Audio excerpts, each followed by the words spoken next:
فاطمه رضی الله تعالی د دې رشتې تفوس ابوبکر رضی الله تعالی عنہ هم کړو. هر یو صحابي دا غوښتل چې زه د نبی علیه الصلاۃ والسلام سره جوړ شم، زوم جوړ شم. نو ابوبکر رضی الله تعالی عنہ نبی علیه الصلاۃ والسلام ته پیغام ولېږو، وی فاطمه ما ته راکړه. نبی علیہ الصلوۃ والسلام ورته جواب ورکو، وی د دې معامله ما په الله تبارک وتعالی پرېښې ده. بیا عمر رضی الله تعالی عنہ پیغام ولېږو، ابوبکر رضی الله عنه راغی، وی مال خو یې رانه کړه، ته لاړ شه ته پیغام ولېږه، کېدای شي تاله یې درکړي.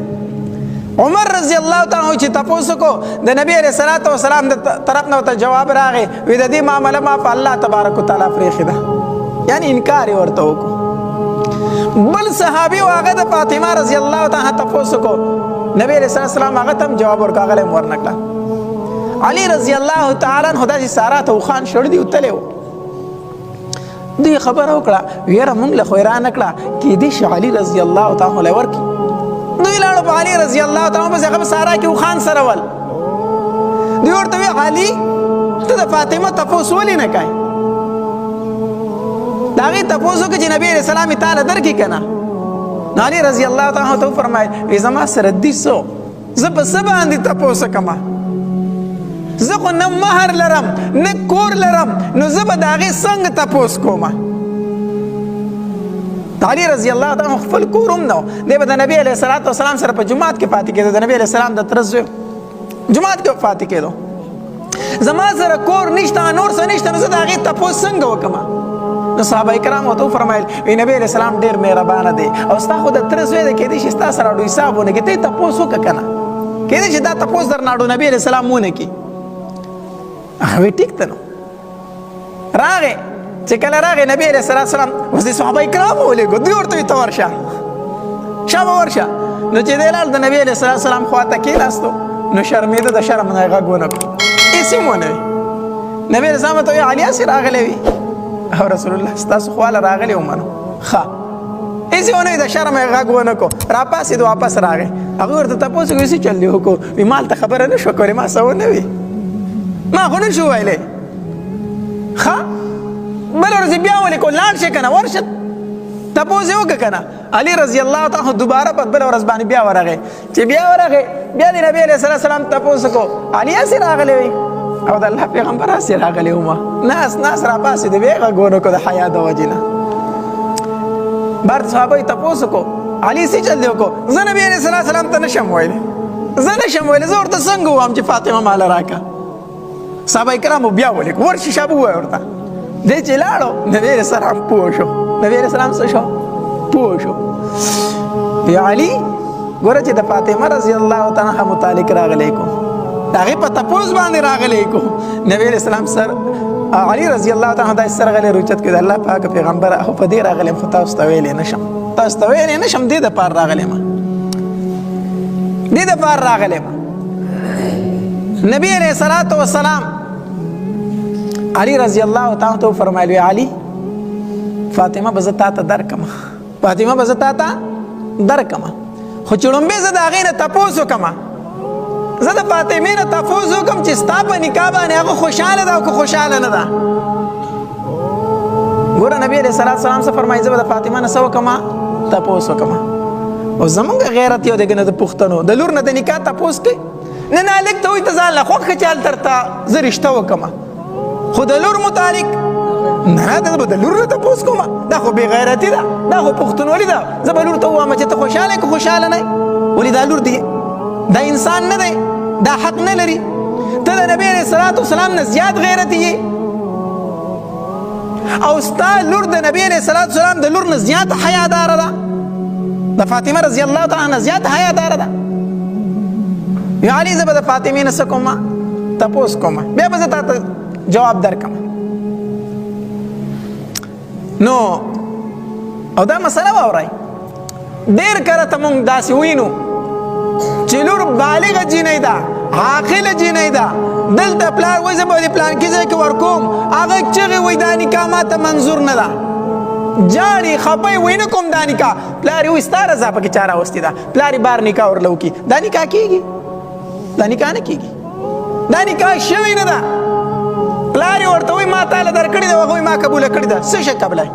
قبله څه شی انته چې د چا نکاح کېږي خو پې خبره عاقله ده بالغه ده اسلام شریعت د هغې رضا شرط کړی دی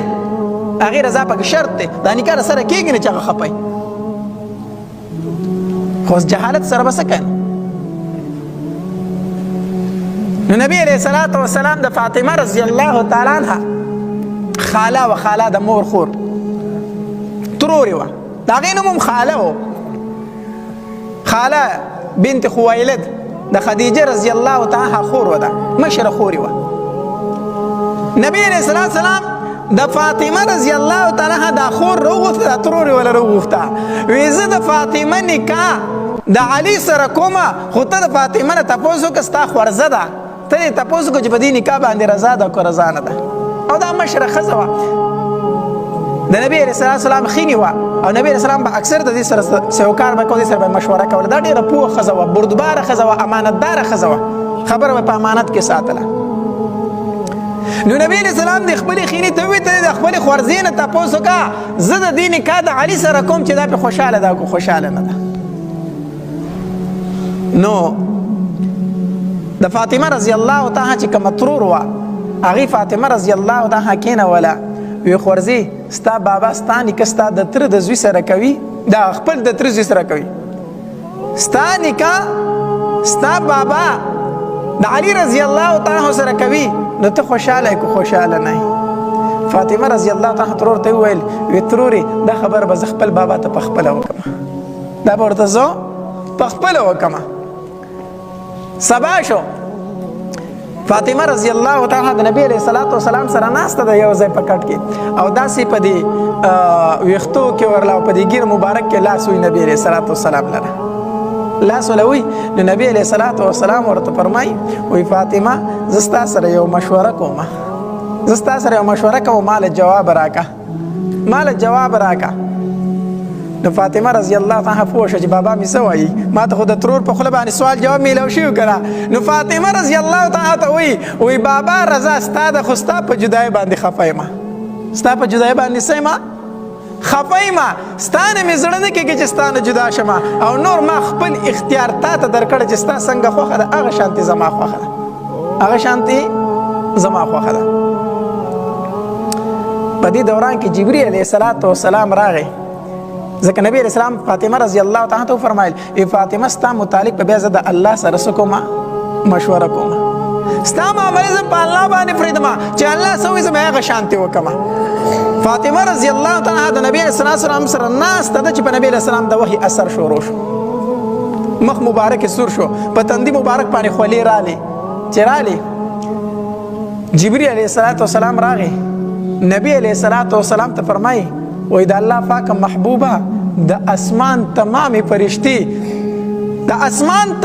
فرشتي د فاطمه رضی الله تعالی په نکاح باندې د علي رضی الله تعالی سره خوشاله دي د اسمان تمامي فرشتي خوشاليږي چې د فاطمه نکاح د علي رضی الله تعالی سره کیږي دا وحی راوړه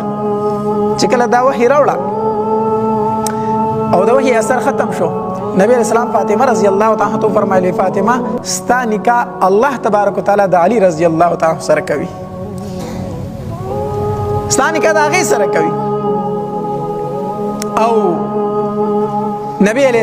السلام مسجد نبوي ته راووتو بار ته راووتو او منبر ته وختو او په منبر باندې بیان وکړو او ښکاره وي ما خپل لور فاطمه علی رضی الله تعالی ته په نکاح باندې ورکړه ما علي د په نکاح باندې ورکړه او علي رضی الله تعالی ته فرمایل وی علي فاسد مہر بندوبست وکړه د مہر څه وکړه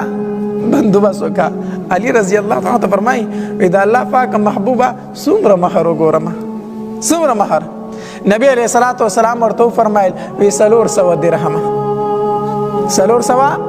درهمه دا وګوره علي رضی الله او دا ځکه چې ستا د مور د حضرت خدیجه الکبرى رضی الله تعالی عنها د هغې مهر هم 400 درهمه و د هغې د لور مهر به هم څوری 400 درهمه لاړ شه 400 درهمه مهر وګوره علي رضی الله تعالی عنه فرمایل د الله محبوبه ما ته منظور ده